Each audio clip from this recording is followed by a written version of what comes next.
sad. Like, I don't know why I'm crying. Hi fairies, welcome back to my channel. My name is Fifi. It's so nice to have you here. I hope you stay a while. Today we are going to be doing a 24-hour readathon. I've done like 2 of these now and I keep hitting it, and yet I keep doing it. So I don't know what that says about me, but I decided that I would, make it a bit of a series this year and try to do a readathon every month this year. So welcome to the monthly readathon session. I don't know, monthly 24-hour readathon. This is the January edition. Let's get into it. So the first book I'm reading for this readathon is Heavenly Bodies by Imani Eriu. I'm sorry if I'm pronouncing that wrongly, but I already started this book. I literally just saw one single review. Like, this is another case of me seeing one singular review of this book, and I immediately downloaded the ebook and started reading it. Literally all I heard was that it's a really good romantasy with like intense yearning, and that's literally what I'm searching for. So I downloaded it. I started it yesterday. I'm like 5% into it, so nothing much has happened. What I've learned so far is that this book is about this girl. I forget what her name is actually. Let me check. Her name is Elara. Okay, she was the princess of this kingdom. I'm pretty sure like she was the princess of this dark shadow, like their power or whatever was shadows and nights, stars, whatever. I don't know. Okay, but she was born with 3 different types of powers and nobody really has that. But one day a god, I guess, comes and takes over her kingdom, kills her parents, and she now has to flee to the neighboring kingdom to find safety and seek asylum. So yeah, obviously the king accepts for her to come and live with them, find safety with them, but obviously there's a catch, and she has to train under his son, the prince, and just enhance her powers and her abilities so that when the time comes she can join him in overthrowing the gods, because he's actually tired of like the gods ruling, blah blah blah. So yeah, that's really all I know so far. Obviously the romance is between her and the prince of this new kingdom that she has found herself in, which is like the kingdom of light or whatever. I don't really know, but yeah, so far nothing really has happened. Obviously I'm just 5% in. It's really just vibes, like no thoughts at all. I will let you know if that changes or just anything that happens, but for now we are going to be starting the timer. I don't know if you can see this, but I'm starting the timer right now and I'm going to get to reading. I'll update you guys when I have anything more to say.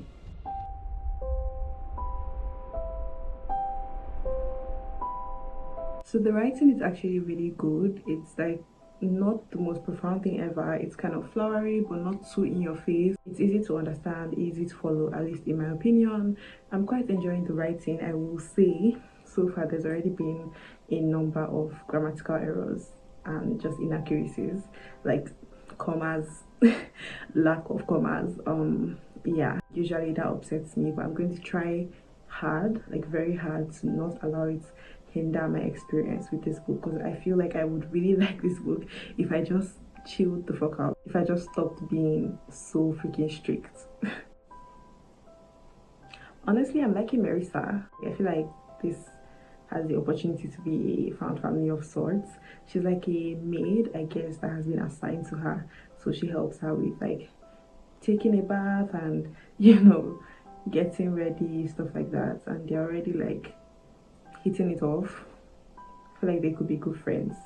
I'm actually kind of confused at how she was already a princess and she was living in a palace of her own, like she had her own kingdom, but she's so shocked at how like flamboyant and beautiful this new palace that she now is living in is. Like, girl, you had your own palace. Like, apparently like this kingdom is much more affluent, also like brighter, because their whole thing is like sun and stuff like that, so they're like gold and flowers everywhere. But I'm just surprised and confused by her being enamored by the beauty and graciousness and intenseness of this palace. Like, she has never been to a palace before. Like, girl, you're a princess, act like it.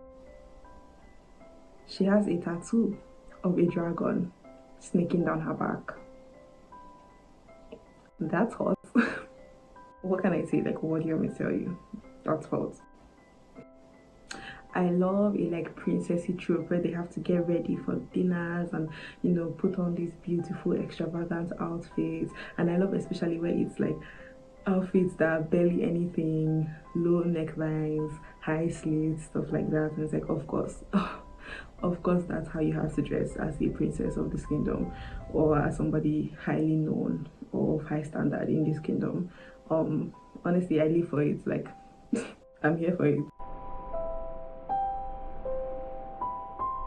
So she's finally at the dinner. Okay, this is her first night here, and she was introduced to the prince kind of when she first came, but now she's walking into this dinner, you know, hall or whatever, and she sees the prince in one corner of the throne, and a girl, a random very beautiful girl, is sitting on his lap. They are laughing, they are whispering whatever they are whispering to each other, and all of a sudden he sees her, like he sees Elara, the princess, main girl, and he literally throws the girl off his lap.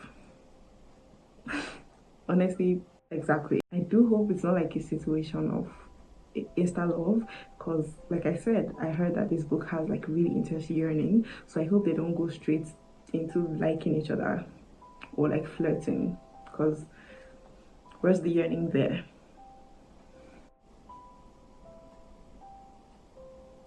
Okay, so this prince has actually already been causing havoc in her kingdom before. I mean, when it was still her kingdom, for fun and enjoyment, I guess. And she doesn't like him. Of course, he has like rumored character of just being a bad boy, a nonchalant guy, prince that just does anything he wants. Like it's actually so tropey, it's actually so cliche, but honestly, I'm eating it up right now. I do not like though that he's asking her or speaking to her flirtily, and he's, you know, making sexual and suggestive comments towards her. Like they just met, this is their actual first interaction. That's not what I came here for. I came here for people to hate each other for the first 200 pages. I want like real yearning. I've been looking for real yearning. If you guys have any suggestion for romantic books with like real deep slow burn yearning, like wanting, like I need, let me know. I can already see like the found family coming together.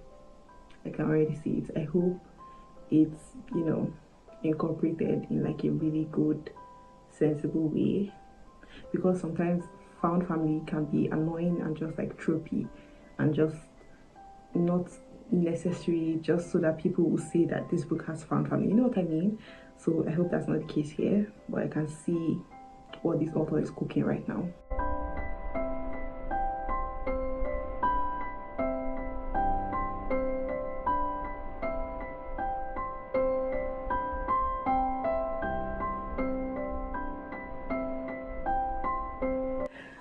No, because I'm so incredibly sad.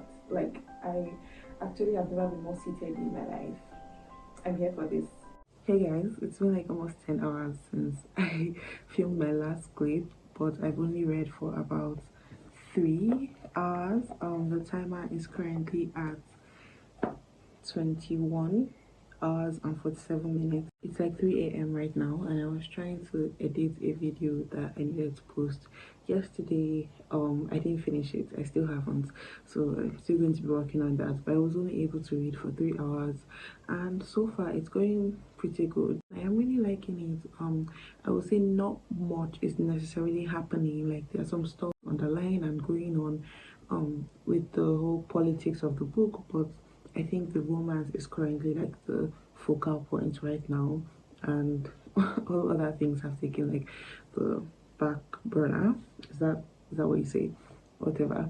But yeah, I'm really enjoying the romance. Like the characters are not annoying me. I mean, the male main character, he annoyed me a little bit, but I am really enjoying this book for what it is. My only qualm, my literal only qualm, is the amount of grammatical errors. Like I didn't know this many like people and authors didn't know where to use commas. Like this is shocking me, because like 5 books I've read in the past month have had grammatical errors, especially having to do with commas and the lack of commas and the displacement of commas, and I'm just like, you're an author, like no tea no shade, but that's crazy. I am trying to not let it like hinder my experience and annoy me too much. I'm just like, why? But yeah, like I said, it's 3 a.m. I'm honestly quite tired.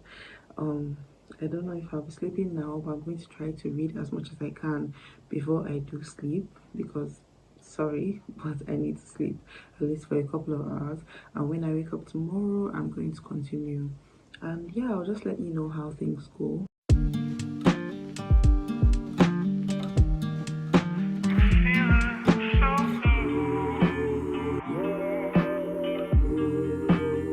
So guys, the timer is at 14 hours and 54 minutes. I ended up having to DNF Heavenly Bodies, and I know it's so crazy because when I first started the book, I was like, oh, I'm loving this, like I think this is going to be a really good book. Yeah, that was not the case. Far from it, actually, like very far from it. It turned out to be like a really bad book, and I don't even mean to be mean or anything, but like, hello, is this like this author's debut or something? Because the writing was really freaking bad. I'm not even trying to be mean. Once again, where were the editors? Like, they should not give anybody this book to read first before, you know, putting it out. I don't know. I did hear that this book is getting republished, so maybe like the writing would be much better in the newer version coming out on the 14th, I believe. But like, this one is so bad, and people have been raving about this book, like raving, and I'm just like, are we reading the same freaking thing right now? Because it doesn't seem like it. Like, are you guys okay? What is happening? The plot was all over the place and nowhere all at once. Like, it was so crazy. The world and the magic system was so not fleshed out and did not make like much sense. It was like over explained and then not explained at all. It's like, you're not telling us the actual intricacies and the actual things we should know about this world and this magic system. You're just giving us detail upon detail about things that are so unnecessary and things that don't matter. And like, what is happening? What are we talking about here? There was so much redundancy in this book. There was so much self-contradiction, scenes that did not physically make sense. I was so confused. Also, the pacing was so weird, like fast at some points and then just slow as hell at other points.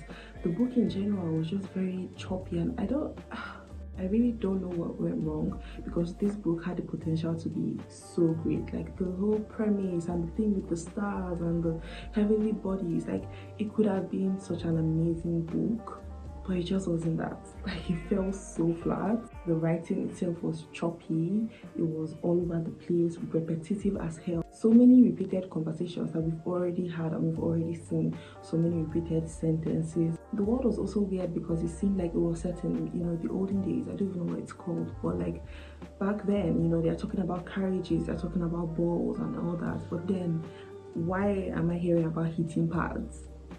Why is there so much cursing? Their dialogue and interactions are so freaking modern. I'm like, where are we right now? What timeline are we in? You know, it was just weird. It was just not very thought out. And to put the icing on top of the cake, so many grammatical errors, like about 100 grammatical errors. I'm not even joking. I'm not kidding. Like, did I read, or am I reading the same book as all these people? I'm so confused. I've noticed something recently in books that I've been reading.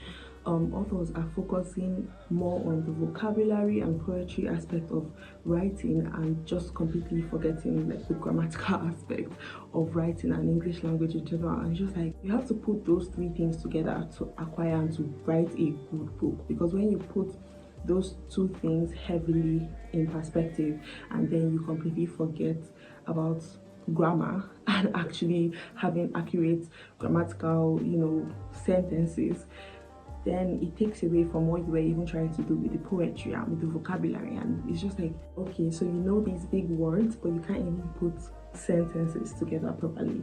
Like, the lack of commas, oh my god, I wanted to kill myself. I could not believe it. Like, commas are so important. I don't think people understand how important commas are, because a comma can really change a sentence, like completely change a sentence and give it a completely different meaning than what was intended. And that was the case so many times in this book, and it pissed me off. It took me away from it. Like, I was trying to enjoy it regardless of all the other problems with the plot and all that, because I was actually liking the characters. but the whole writing, like the grammatical errors, inaccuracies, just completely pissed me off and took me out of it. Like I could not deal. I really could not deal. So I got like about 60% into it and I had to DNF. At least for now. I think I might actually go back into it because I already spent like 10 hours reading it, and it's just like I feel like I don't want to have wasted all that time for nothing. So I probably will go back to it, but for now I was like, this book is about to like put me in a reading slump, piss me off. I'm not in the mood for that, so I put it to the side because I literally could not deal. So I ended up starting A Court of Thorns and Roses, Acotar by Sarah J Maas. I'm sure everybody has heard of this book, one of the most popular books ever, like most popular modern books, I guess I would say.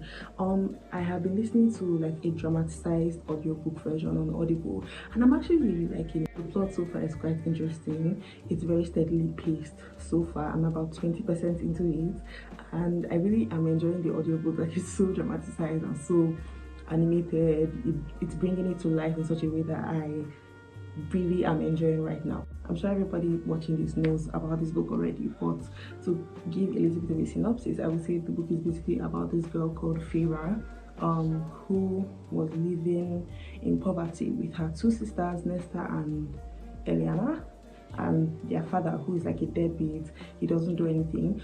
So Farah is the one that has been providing for them. She goes into the forest and she hunts and brings back food and, you know, sells the hide, and you know, she's just the one that has been making the money and providing for them for some reason. And then all of a sudden something happens one day. She gets into the trouble with the fae, and she now has to live in the fairy kingdom, whatever it's called, and leave her sisters and her father. And honestly, her sisters were already like horrible people. From what I've seen, her sisters are like bad people. They don't care to do anything. They just not even just rely on her, but they basically force her and just make her feel like I don't know what the word is, but they make her feel below or beneath them because she's actually putting in the work to help, but then they cannot actually do anything, and they keep asking her for money. She's providing the food, everything, and it's like, girls, you guys are embarrassing. Like, are you not ashamed of yourself right now? So yeah, I'm really liking it. The person that had to bring her into the fairy kingdom is Tamlin. He is apparently the male main character, if I'm not mistaken. He's the love interest. And yeah, they haven't had too many interactions and conversations so far. I'm 20% in, like I said. So I can't really give any thoughts about that aspect of the book. But I think the plot so far right now is really, really good. I'm enjoying the writing. I decided to read the last 2 chapters, like actually read it physically, because I wanted to know if I was actually liking the writing or it was just because it was being spelled out for me on audiobook. But I'm actually really liking the writing. Like, there are no grammatical errors so far, thank God. And yeah, it's flowing well in my opinion. I don't know where this is going to go, how this is going to pan out, but I know and I've heard that this is like very romance based, so obviously things get intense or things get fleshed out with her and Tamlin, and I'm excited to see how that plays out, and I hope it plays out well enough. I hope that, you know, it's not icky. I hope it's well timed and paced, and yeah. So yeah, I honestly went into this book not expecting much. It was actually just a book for my book club on Facebook for this month, and I didn't want to think too much of it because this is a very popular BookTok book. So you know, sometimes with BookTok books, people will hype it up, and then you read it and it's like, what's going on? Like, that's actually the case with these Heavenly Bodies right now. But so far it's going well. I really hope it keeps this up and keeps the pace. Whatever happens, I'll let you know. I have places I need to be, so I'm going to keep listening to the audiobook, and yeah, I'll update you when I have more to say. It's literally been hours. I haven't given you an update in so long, and I'm so sorry. I really apologize, but I have been reading and I do have some updates to give you guys and some things to share. Okay, first of all, I ended up finishing Heavenly Bodies by Emmanuel, I forget. Yeah, I finished Heavenly Bodies because, like I said, I already spent so much time reading like the first 70%, and yeah, I just had to finish it. Not that I wanted to, and it was definitely a huge struggle. Like, I was rolling my eye after every page because I was truly over it, but I did finish it. That's one more book to add to my reading goal, I guess, but it was not a good book. I will have to say that. Everything I've said already stands. I don't have much more to say. If I say anything more, I'm going to start being mean and rude, and I don't think that's quite necessary. I just did not enjoy the writing of the book. I did not enjoy the plotting, the pacing. The only thing actually keeping me going was the characters, because I quite like the characters. They were also annoying, but they were not too bad, and I was kind of invested a little bit. The book itself, not that good. It was just all over the place in my opinion. And yeah, there were some exciting and gripping things that happened towards the ending. Like, a lot of things actually happened, but because I was already over the book and I had already removed myself from the energy of the book, I did not, I get shocked, and I was not excited. So yeah, that's that about that. I think I'm going to settle on like a 3-star, 2.5. I don't know, I'm going to put it on the screen of course, but it's giving 2.5, 2.75, 3-star energy. It was so disappointing, honestly. I truly wanted this book to be a good book. Like, I had so much hope. That was in fact not the case. Yeah, that's all I have to say about that book. I'm glad I'm done with it. It was truly not a great experience whatsoever. But like I said, I started acotar. I have some things to say about this book, but I feel like I should wait till I finish reading the book. I feel like there might be something, you know, gripping, exciting, maybe a plot twist, I don't know. But I want to read the last chapter, and then I'll come back and give you guys my thoughts about this book, because I have a few opinions.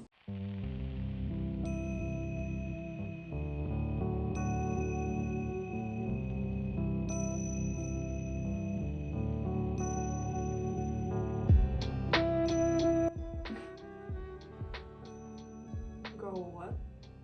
What the fuck is happening? I'm so confused. Wait, what?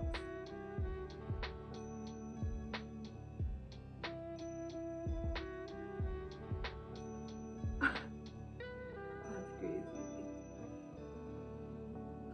Oh, this is very gory.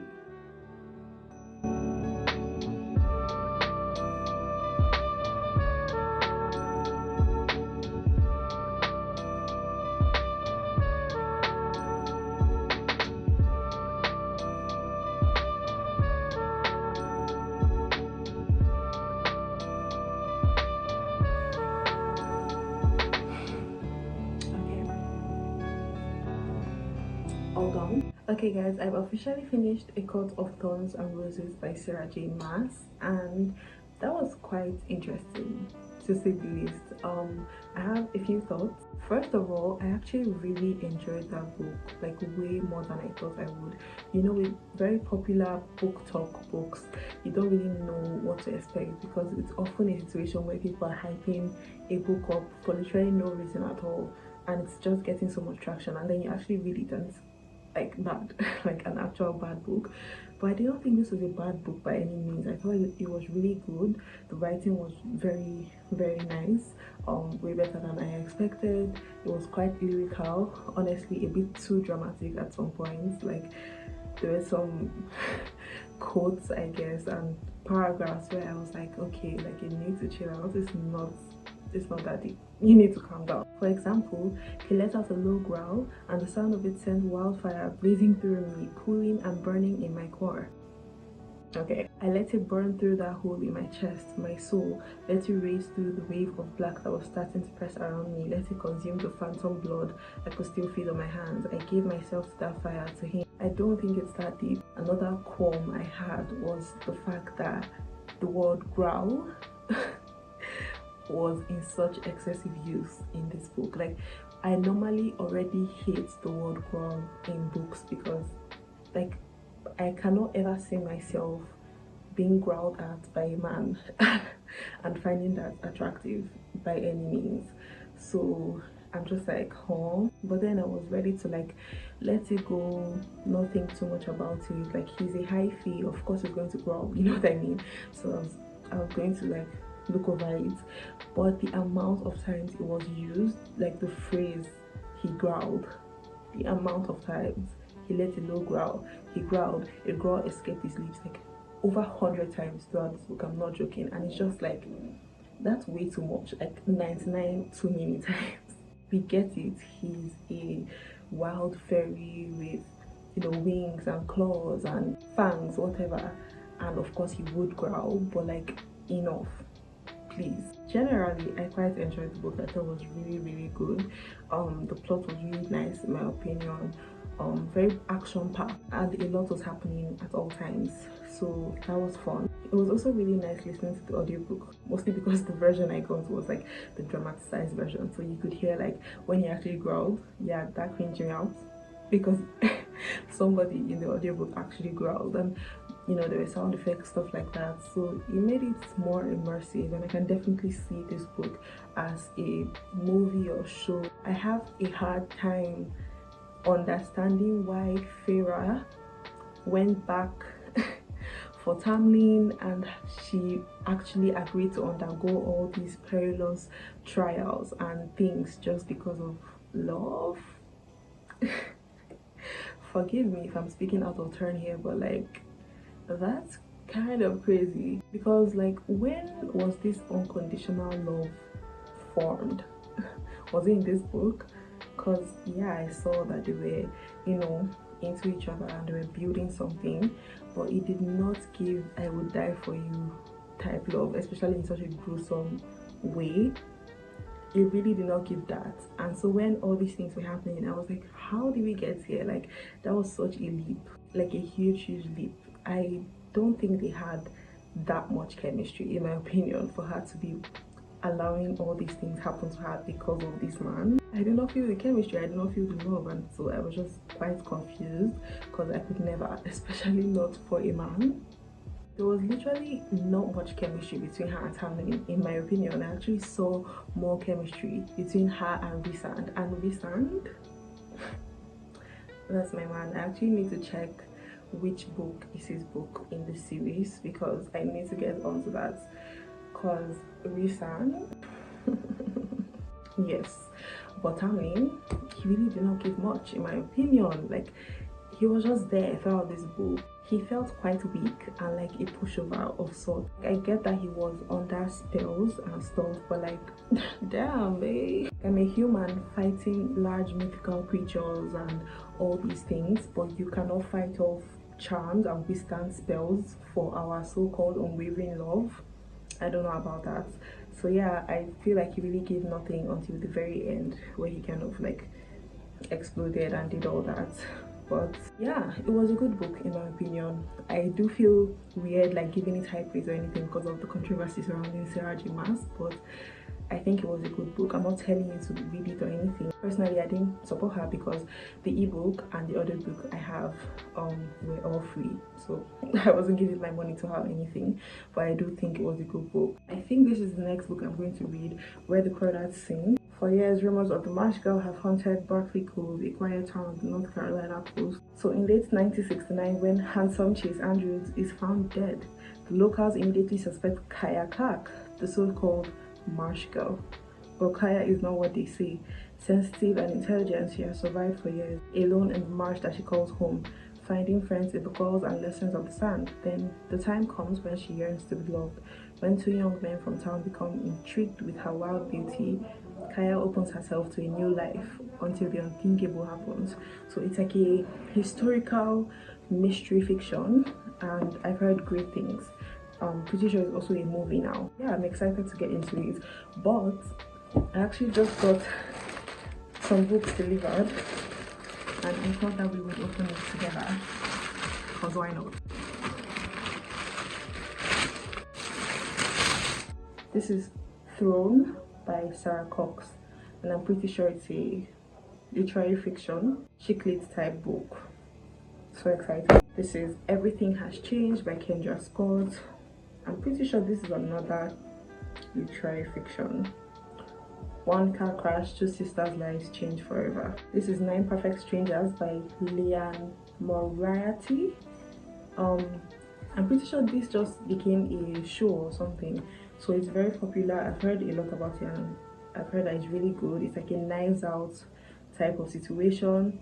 One luxury retreat in the middle of nowhere, 10 days in which no one can leave, 9 strangers seeking perfection and each discovering the perfect lie. That sounds good actually. Frost Blood by Ellie Blake. In a world of ice, she will burn. Ruby is a fireblood in a land ruled by frost. Her very existence is a crime. She spent her whole life in hiding until the day Frostblood soldiers raid her village and kill her mother, the day she swears to avenge her people. She must travel deep into the heart of the enemy to the court of the Frost King with only the mysterious warrior Arcos, a Frostblood rebel, by her side, but with alliances between fire and ice strictly forbidden. Is Arcos friend or foe? Ruby will only have one chance to destroy the maniacal ruler who took everything from her, but she has no idea just how hot her fire will burn. Oh, that actually sounds so interesting. I love a map. I love a good map. I actually think I'm going to read this. Like, this sounds so good. Oh my god. I think this is the book I'm reading next, guys, because I'm so intrigued and so excited. Yeah, I'm going to start it right now. I'll update you when I need to.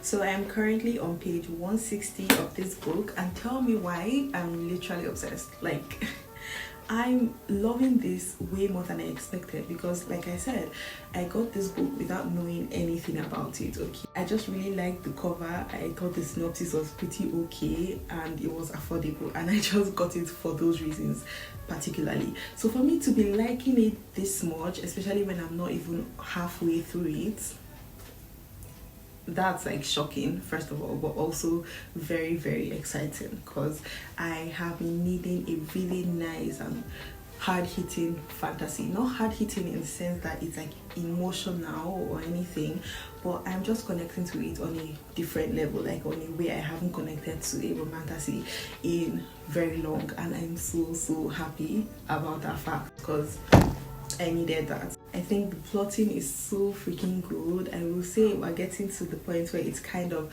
slow because she's just training, trying to build up her power, but I do like how the FMC Ruby is so strong-willed and like confident regardless of how insecure she is about her powers and, you know, things that have happened in her life. I actually hate like a weak FMC that is just relying on the MMC to get shit done for her. Like, be so for you, like do at least one thing by yourself. And that's why I love Ruby so much, because she just does things how she wants. She's very outspoken, she says what she feels, doesn't hold back by any means, and I just love that. Honestly, I can't wait till she truly masters her powers and just like goes off on everybody. The MMC, he's like your typical brooding, downcast but powerful, shy but flawed, you know, traumatized MMC that is like grumpy but only has eyes for her and always wants to protect and take care of her. Like, it's very cliche, I know, but why am I eating it up? Why am I giggling and kicking my feet? Like, it isn't even like truly romance heavy. The romance is like mild, but every single crumb that I am being fed, I am devouring. Okay, so this book is really hitting so fast. The writing is also really good in my opinion. It's nothing like flowery or too special by any means. It's just straightforward, to the point, clear, concise, and I feel like this would be a really nice book to get introduced into the whole fantasy romantasy space. So if you're into that, check it out. My only problem with the writing will be something that I've already said a lot in this video, but the lack of commas. I don't know when this became a thing. I don't know when commas became a dying art. It's just not sitting right with me. I'm sorry. I don't know. I'm being too nitpicky or too extra about it. I'm just very keen about things like that, and when I notice it, I'm just like, oh, really? I don't know. Regardless of that, I am enjoying the writing, I'm enjoying the plot, and I'm enjoying the book in general. So I'm going to keep reading this now. I'm pretty sure I can finish it in the next 1 or 2 hours, and then I'll get into the next book, Where the Crawdads Sing. And yeah, obviously I will not be able to finish that before the time is up, but I will let you know whatever happens. There are prophecies, obviously, and she's like the chosen one. It's actually so cliche, like very, very cliche, and yet I'm still gulping it all down. That was a crazy thing to say.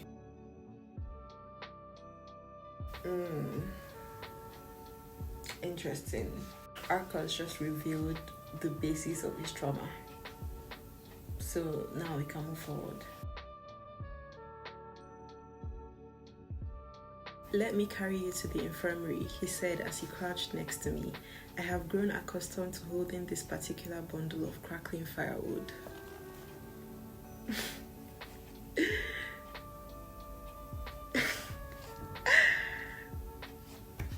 Okay. Not the forehead kiss. Oh my god. I love them so much.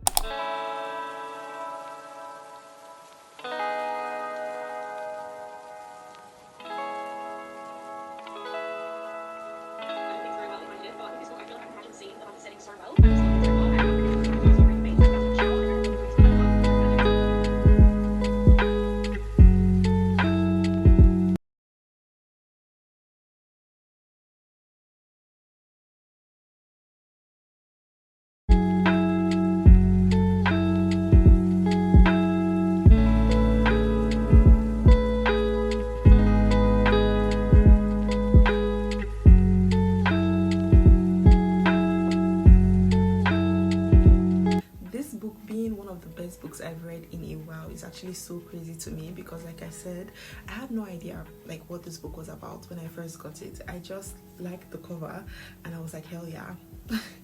And like for it to be so good, especially as a YA fantasy, was very shocking to me, but I was shockingly pleased. Okay, like I was very glad of it. This was so freaking good. I loved every aspect of this book. The writing was really, really good. It was not in your face by any means, very straightforward but still lyrical, and with some very nice quotable moments that I quite enjoyed. The only problem I had with the writing, as I've said already, is like the issue with commas and the lack thereof. The book itself was so good. The plot was very nicely paced. The ending was really good, like very action packed.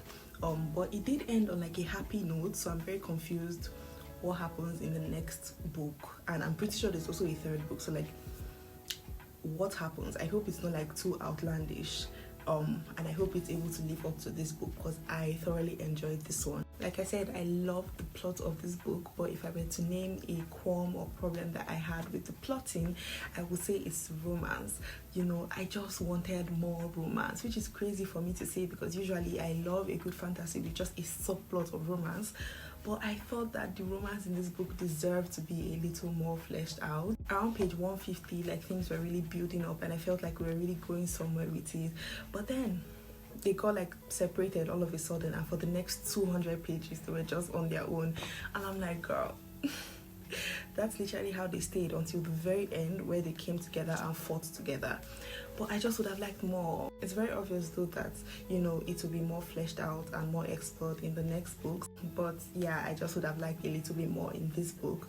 Regardless though, I thought it was really good. Arcos, the MMC, one of my favorite MMCs. He's like your typical brooding, shy but not shy, very powerful, keeps to himself, main character with like past traumas and stuff. But I just ate it up, like I truly ate it up. And I just ate this book up in general. I'm really battling between a 4.5 and a 5-star. Usually when I feel like giving a book 5 stars, I will always try to bring it down. I don't know why, I'm very strict with my 5 stars. But I really feel like this book gave 5-star energy. Even with the things that I said I didn't, you know, necessarily love. I think I'm just going to go out on a whim. I'm not even going to think about it too much. I'm going to say 5 stars.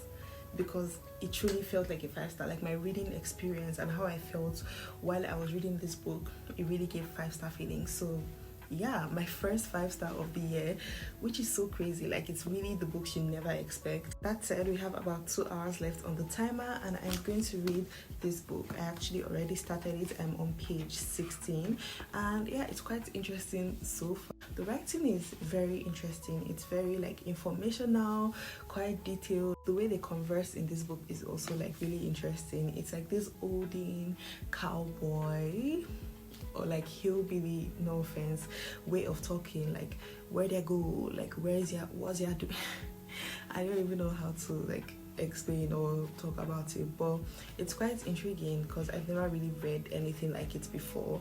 But I am enjoying the book in general. It is quite slow, as you would expect a fiction to be. This is a historical and a mystery fiction, so obviously it has that slow energy, hard to get into energy, because it's just a lot of information at first and just not the most gripping thing in the first instance. But I am enjoying it. It's quite emotional already. Like, this first few pages, there was something that happened where I was like, oh, okay.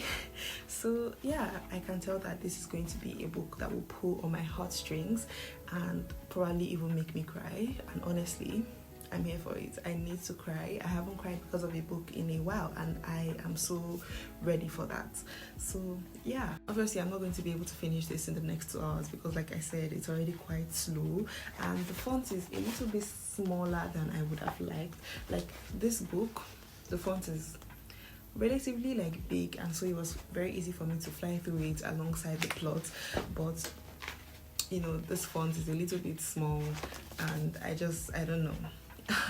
I obviously will not be finishing it in the next 2 hours, but I'm going to read past the 2 hours and finish this book today because I don't want to leave you guys hanging, and I want to give like my thoughts and review on this book before we end this video.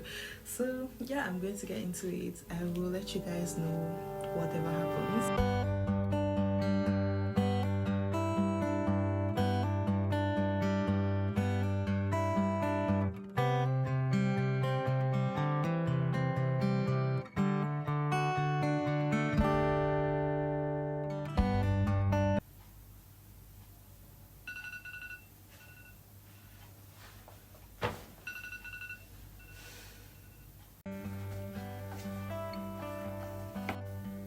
I think it's safe to say that I'm really enjoying this book. Like, I knew I would enjoy it. It was a 5-star prediction, but I did not think I would love it this freaking much. I love the writing. I'm connecting to it so much. It's so like beautiful and lyrical and expressive. Sometimes it's a bit much because it's just very like unique in my opinion. But I am loving it. Like, I'm really loving it, and I'm loving the story as well. I am connected to Kia in a way that I did not expect to be. She's just like this honestly very intelligent girl that has been dealt such a bad hand by life, and you know, we just see how she is able to fend for herself as she's basically forced to live alone from a very young age and just figure out life by herself. And yeah, obviously there's prejudice against her because she's like this marsh girl, and I don't know why that's such like a big deal, but she even falls in love not once but twice, and you know, she undergoes heartbreak. Like, it's just showing her life basically, but we still have that plot of the whole mystery element and, you know, trying to figure out who killed this particular person. And I'm just really loving it. I'm loving, you know, the writing style is going from time to time. I think it's like now and then, not really now and then, but like from the 1950s to like the 1960s. And in the 1960s is where we're trying to figure out this crime, and you know, the story of the 1950s is telling and setting up, you know, the basis of this crime. And it's just, I'm just really loving it. I'm very excited to see how, you know, everything unravels and pans out and what happens in the end, and if Kia eventually has like a happy ending, because I just feel so bad for her. I just wish literally the best for her. I have connected to her in a way that I did not expect, and now I'm scared for the ending. But yeah, I'm going to spend the next few hours reading it. I think I can finish this in the next 3 hours. It's currently 2:34 a.m. and yeah, I'm obviously going to be putting an all-nighter to finish this book so I can give you guys a review before we end this video. Yeah, I'll see you guys when I see you. literally everybody around her is just so horrible. Like, I wish I can just go and carry her away from this situation, because it's just like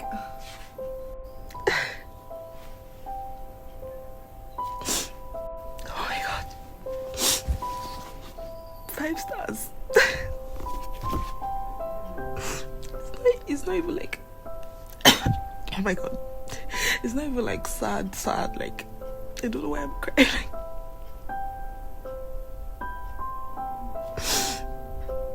Oh my god, I don't know, holy shit.